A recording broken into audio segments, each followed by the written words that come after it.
On démarre cette deuxième session de la matinée avec Monsieur Renaud Stevens, donc, qui est Strategic Project Director chez Calray.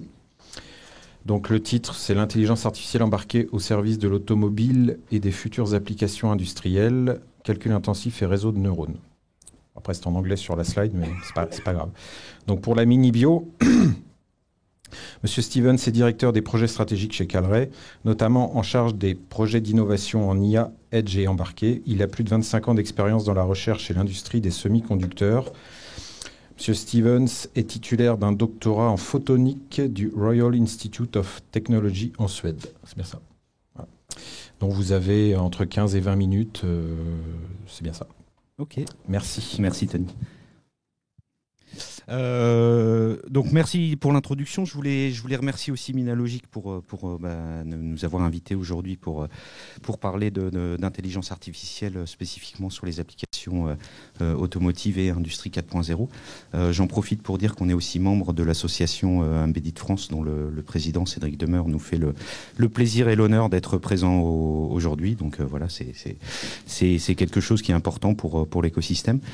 Quelques mots sur Calray d'abord. Donc Calray, on est une PME d'une centaine de personnes. On est basé à Montbonneau. On fabrique des MPPA, donc c'est Massively Parallel Processing Array. En fait, c'est des DPU, donc des Data Process Unit. On existe depuis 12 ans à peu près. On a été introduit sur le marché il y a 2-3 ans avec des investisseurs industriels qui nous accompagnent non seulement financièrement, mais aussi au niveau des développements et puis des capacités industrielles, donc avec NXP, l'alliance Renault-Nissan, Mitsubishi, Safran et MBDA. Donc on est dans le marché du Edge et de l'intelligence artificielle depuis plusieurs années sur des applications à la fois automotive, avionique, défense, et maintenant tout ce qui est network storage et data center. Je voulais commencer par cette slide parce que ça illustre bien ce que c'est un système intelligent. Donc ça, ce que vous avez devant vous, c'est la Symbiose. C'est une voiture autonome qui a été développée par Renault il y a quelques années. Je pense que ça a été démontré en décembre 2018, dans laquelle on a le processeur de Calray que vous voyez ici était intégré pour la détection de lignes. Alors pourquoi c'est un peu symptomatique ou symbolique des systèmes intelligents, parce que qu'est-ce qu'on a dans une voiture? C'est un système roulant qui est bardé de capteurs. Donc vous avez des capteurs, que ça soit radar, lidar, infrarouge, qui permettent de comprendre l'environnement.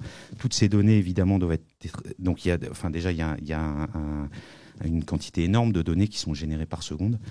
Toutes ces données sont pas forcément utiles, donc il faut pouvoir les traiter en temps réel pour pouvoir exploiter évidemment celles qui sont utiles et pour pouvoir aider à la prise de décision en temps réel sur le véhicule. Avec évidemment les aspects de plus en plus interconnexion avec le réseau et avec le cloud pour les informations qui sont intéressantes. Il n'y a pas besoin de remonter les gigabits ou les terabits d'informations de façon continue, quoi. Jean-René a très bien présenté ce matin les différents aspects marché. Moi, ce que je voulais faire, c'est d'abord effectivement compléter avec l'aspect autonomie. Donc sur les véhicules autonomes, on a calculé qu'il y avait à peu près 3 terabits de données qui étaient générées par jour par véhicule. Donc voilà, ça vous donne un peu l'ordre de grandeur.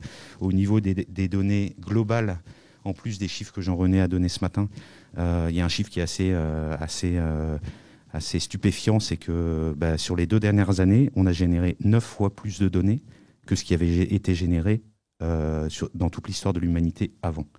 Voilà. Donc en termes, à ce niveau-là, c'est même plus du exponentiel, c'est-à-dire que le nombre de données sur les 2 dernières années, ça a complètement explosé, quoi. Comme je l'ai dit, ces données, elles sont pas toutes utiles, elles ne sont pas toutes exploitables. Il n'y a pas besoin de systématiquement renvoyer, stocker, mémoriser l'ensemble des données. Donc c'est hyper important de pouvoir les traiter tout de suite. Donc dans l'instant, sur le véhicule, sur le dispositif, sur le système intelligent, et c'est pour ça que vous avez besoin d'une architecture particulière. Je ne vais pas revenir sur l'historique des différentes phases. Encore une fois, Jean-René a très bien présenté ça ce matin. Ce que je voulais dire par rapport au système actuel sur les systèmes intelligents et sur le edge computing, c'est que les solutions d'hier ne sont pas forcément les solutions d'aujourd'hui ou ne seront pas forcément les solutions de demain. C'est-à-dire que la partie computer est toujours dominée par Intel. Sur la partie connectivity mobility, ça a été beaucoup plus des technologies basées ARM. Pour cette nouvelle vague qui arrive des systèmes intelligents, il y a la place, on a les compétences pour proposer des solutions qui seront intégrées dans les systèmes futurs. Je vais faire un petit focus sur trois aspects. Donc la conduite autonome, on en a déjà parlé un petit peu, je vous montrerai quelques use cases qu'on a développés. La partie 5G Télécom qui est importante aussi dans tout ce qui est edge, et puis l'industrie 4.0 avec tous les systèmes de détection au niveau des usines. Donc quelques mots juste en termes de technologie, en plus des améliorations des technologies des semi-conducteurs qui permettent de traiter de plus en plus de données, il y a aussi une notion d'architecture, c'est-à-dire que dans les années 80, jusqu'aux années 2000, on avait un processeur unique qui traitait toutes les données. Depuis quelques années, on voit de plus en plus ce qu'on appelle le multiprocesseur, donc même dans vos ordinateurs maintenant, généralement c'est des quad-core, voire 8 cœurs qui traitent les données. À partir de maintenant, de façon à pouvoir gérer toutes ces informations en temps réel, ce qu'on pense, c'est qu'il faut une architecture parallèle où on peut traiter plusieurs applications en parallèle, en même temps, sans que les différentes applications n'interfèrent avec les autres. Donc on a une base technologique très forte d'innovation. On est issu du CEA pour développer justement ces processeurs. On en est à la troisième génération de processeurs. Alors qu'est-ce qu'on propose très rapidement, parce qu'on n'est pas là pour parler produits, mais plus use case. On est présent sur les marchés edge computing et 5G. On est très présent aussi sur la partie cloud et data center, parce qu'en termes de puissance de calcul, on se retrouve à peu près avec les mêmes contraintes. Et donc il y a trois aspects. Il y a le fait de pouvoir faire des appliances pour ces systèmes-là, pouvoir intégrer des cartes dans les systèmes, et évidemment, nous, ce qu'on fait, c'est le développement de ces processeurs. Alors, une chose qui est importante, c'est que, évidemment, il n'y a pas de solution hardware sans solution software. Donc, pour pouvoir gérer les aspects réseau de neurones et intelligence artificielle, il faut un outil. Donc, on a développé un outil qui s'appelle CAN, Calray Neural Network, qui intègre un certain nombre de réseaux et frameworks qui a déjà été développé. Donc, je vous ai mis quelques noms, TensorFlow, ONNX, Café. Je pourrais mentionner N2D2 aussi, justement pour pouvoir faire toutes ces applications où vous récupérez une source vidéo, vous traitez, vous les entraînez, et puis après, vous avez le résultat en termes de classification, segmentation, détection, pour les systèmes que je vais vous présenter juste après. Donc quelques éléments par rapport tout d'abord à un use case plutôt automotive. Donc ce qu'on voit, c'est deux choses, c'est que les architectures actuelles permettent plus de traiter les données avec des architectures traditionnelles, c'est-à-dire qu'une voiture moderne, vous avez à peu près une centaine de processeurs différents de tout type, FPGA, ASIC, microcontrôleurs, qui traitent toutes les données, donc avec tous les capteurs de partout. Il faut pouvoir intégrer ces données-là. Ce niveau de données non seulement augmente, mais va encore augmenter avec les niveaux d'autonomie. Donc plus vous allez sur les niveaux d'autonomie, niveau 4, niveau 5 par rapport aux navettes ou aux véhicules autonomes, plus vous allez avoir de processeurs, plus vous allez avoir de logiciels, et donc il faut des algorithmes de deep learning qui soient de plus en plus performants, de plus en plus intelligents. Évidemment, il y a plusieurs contraintes là-dessus, c'est que il faut, alors pour parler des voitures autonomes, il y a des notions de safety qui sont très importantes, il y a des notions de cybersécurité, à la fois pour la sécurisation du véhicule et puis pour les connexions avec le réseau extérieur. Il faut garantir que vous n'avez pas d'interférence entre les différents systèmes, sinon votre système se met en off. Il faut pouvoir avoir un système qui soit scalable, c'est-à-dire que plus vous avez de données, plus il faut pouvoir les gérer. Et évidemment, le coût est important. Lié à ça, il y a l'aspect efficacité énergétique, c'est-à-dire que vous ne pouvez pas indéfiniment rajouter un nombre de processeurs, surtout sur une voiture électrique, sur lequel vous allez avoir de plus en plus un besoin d'autonomie. Donc il faut pouvoir avoir une métrique de gigaflop par watt qui va en augmentant de façon à diminuer la consommation énergétique des véhicules. Et ce qu'on voit, alors en discutant avec les différents constructeurs automobiles, c'est que pour l'instant, la partie conduite autonome, de toute façon, il n'y a pas le cadre légal qui permet de le faire en France, sauf sur des environnements fermés. Et les notions de cockpit, donc tout ça, c'est effectivement des features qui sont plus des add-ons que vraiment des requirements indispensables. Quelques éléments par rapport à ça qui permettent d'illustrer un petit peu mon propos. Donc il y a un certain nombre de projets dont on fait partie, qui ont été démontrés. Donc je vous ai parlé de la symbiose sur la détection de lignes. Évidemment, il y a les notions de détection d'obstacles avec un certain nombre de capteurs. Donc il y a un projet, par exemple, le projet CPS for EU qui est mené par Valeo, sur lequel on a un use case comme ça de détection des piétons, des vélos à partir de capteurs infrarouges. Un projet Escape qui vient de se terminer, où avec EasyMile, donc qui est un fabricant français de navettes autonomes, sur lequel on a fait une démonstration. Le petit carré, alors c'est pas facile à voir, mais le petit carré bleu, c'est la navette autonome d'EasyMile qui a roulé dans un environnement, donc je ne sais plus quelle est cette avenue à Toulouse, et sur lequel le use case c'est en démonstration actuellement. Ils les font rouler dans un vrai circuit. Évidemment, il y a des piétons et des vélos qui s'amusent à passer devant pour voir si ça va s'arrêter tout de suite. Et donc, il faut un temps de réaction très important. Donc, les petits points rouges que vous voyez devant, c'est en temps réel le petit vélo qui est passé devant. Et évidemment, il a fallu actionner le système donc c'est un système de safety critical qui doit arrêter la navette de façon immédiate pour éviter la collision. Bon, le vélo s'en est sorti d'abord parce qu'il allait plus vite que la navette et parce que la navette s'est arrêtée tout de suite. Voilà, et ça, il faut des temps de réponse de l'ordre de quelques millisecondes, quoi. Il y a un autre projet qui vient de se terminer aussi, qui est le projet European Processor Initiative. Donc c'est un gros projet européen avec Atos, BMW, un certain nombre de partenaires, où on a intégré le système MPPA dans un véhicule roulant pour la détection de trafic, de véhicules. Voilà. Donc tout ça, c'est des use cases qui sont un petit peu séparés. L'idée, c'est de pouvoir intégrer tout ça, évidemment. D'avoir un calculateur qui permettrait de gérer tout ça en parallèle, avec une connexion pour certaines données qui partiraient sur le réseau, par exemple pour la gestion des systèmes de transport.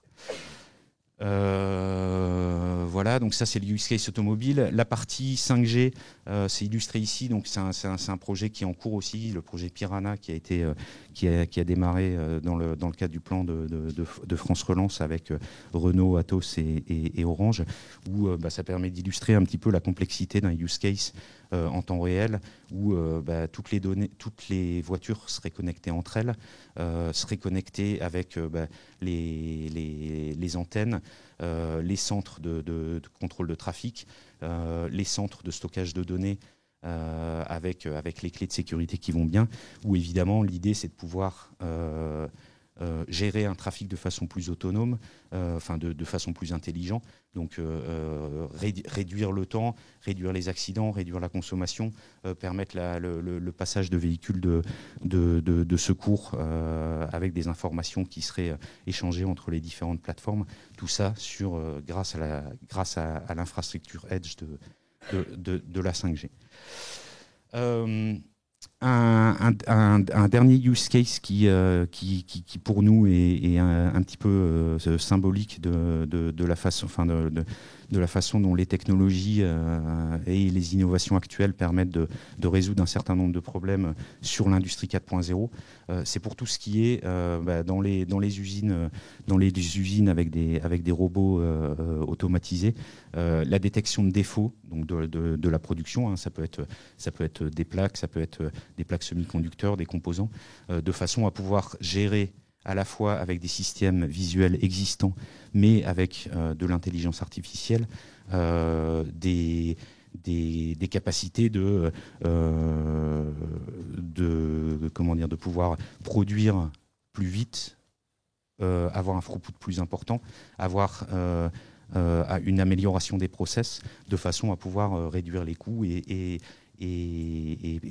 produire plus de composants. Donc là, on retrouve toutes les contraintes dont j'ai parlé avant. Donc une exécution en temps réel. Il faut pouvoir avoir une grosse performance de calcul parce qu'il y a beaucoup de données de façon très rapide. Un mélange entre de l'intelligence artificielle, des réseaux de neurones convolutionnels et puis du computer vision. Tout ça en utilisant des solutions logicielles qui soient à la fois maîtrisées et qui soient ouvertes de façon à pouvoir accéder aux données et pouvoir maîtriser ces données. Juste un exemple de comment ça fonctionne.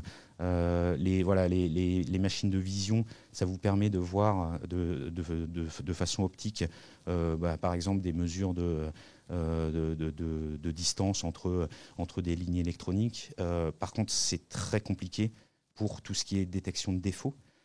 Et donc pour ça, on propose ces solutions entraînées de capture des données pour tout ce qui est inspection de surface, des différences de texture pour du textile, des choses comme ça. Donc c'est un mélange entre de deep learning et du computer vision. Ça permet un petit peu de visualiser c'est ma dernière slide, hein, donc ça permet de résumer un petit peu ce qu'on est capable de faire. Donc c'est typique de l'industrie 4.0, mais c'est aussi le cas pour tout ce qui est embarqué critique, avionique ou automotive. Par exemple, la possibilité est de faire du processing sur une partie du processeur, réserver un cluster de calcul pour cette application-là. Vous rajoutez quelques clusters qui consomment beaucoup plus de puissance de calcul sur la partie AI et accélération réseau de neurones. Vous mettez une autre partie en parallèle sur les analyses en computer vision, et puis tout ça commande tout le circuit commande de la machine, ouvert avec potentiellement la possibilité d'avoir une partie complètement fermée et une partie complètement ouverte, et en sécurisant à la fois en termes de cybersécurité, en sécurisant les différentes composantes du processeur. Voilà, j'en ai fini par rapport à ça. Juste un élément, c'est que on a déposé un projet. Tony en parlait ce matin, l'appel à projet IA embarqué. On a déposé un projet avec nos collègues de Dolphin, du CEA et de Thales sur cet appel à projet, un projet qui s'appelle IPCube. Voilà, on vous en dira plus quand on aura des nouvelles de la part des pouvoirs publics. Le dossier est en cours d'instruction. Je vous remercie.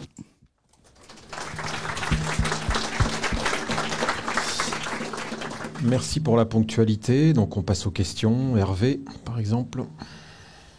Rapide.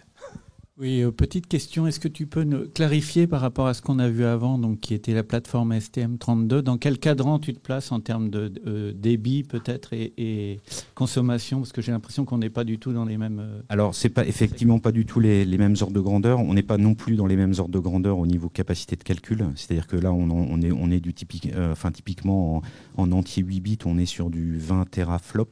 Je vais y arriver. On est sur du 20 teraops. Et en flottant, on est sur du 5 teraflop, donc déjà des puissances de calcul beaucoup plus importantes.